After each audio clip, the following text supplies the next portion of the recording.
Hello students, this is exercise number 19 of the Progressive Monthly Magazine January 2022 on the speed of 100 words per minute. Start. Bombay is a city with a cosmopolitan outlook, and it is a happy coincidence the discussions focusing attention on various aspects of science and technology which have a bearing on the welfare and well-being of society have been organized at this great metropolis. It is gratifying to see distinguished scientists from all over the world gathered together on the eve of the 19th birth anniversary of Pandit Jawaharlal Nehru. It is a fitting tribute to one of the greatest personalities of our times. As a student, I was inspired by his charisma and idealism. To those of my generation, he symbolized the India of our dreams. I came into close contact with him when I was a member of the Constituent Assembly, and a little later when I was invited by him to be a member of the Working Committee of the then Indian National Congress. I was fortunate to have had the opportunity of working closely with this great nationalist statesman in the exciting days following the advent of freedom. A nobler soul, so completely dedicated to the service of the country and its people, is hard to find in the history of any nation. That we had this great man to inspire us during the struggle for freedom and guide our destiny during the crucial post independence era is indeed a stroke of good fortune. He had a sensitivity of mind which he combined so well with a rare delicacy of feeling and large generous impulses. He was impatient at times, but only because he wanted us to march faster towards the glorious future in which he believed. There were few others in positions of authority at that time who could have visualized the role of science in national affairs as Jawaharlal ji did. He tried to mold our thought and action and place it on a progressive, scientific, dynamic, and non communal basis within the framework of existing political and social institutions into which he breathed a new spirit and a new vitality. He was the foremost among the pioneers in thinking of the progressive and purposeful advancement of science and technology in the country. He was not only the pioneer of modern India but its architect and builder as well. He provided an impetus to all modern concepts of nation building and provided the encouragement and moral support to those seeking to launch India on to the international scene.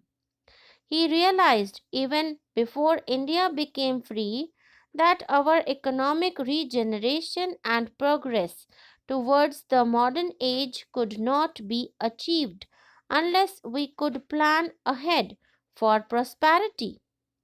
With his association and experience of pre independence planning, he infused dynamism and imagination as chairman of the Planning Commission into the 5 year plans which have today brought us to the forefront among the developing countries of the world. His innate optimism overcame the tremendous challenges and problems which beset India in the early years of our freedom. To him, planning was science in action.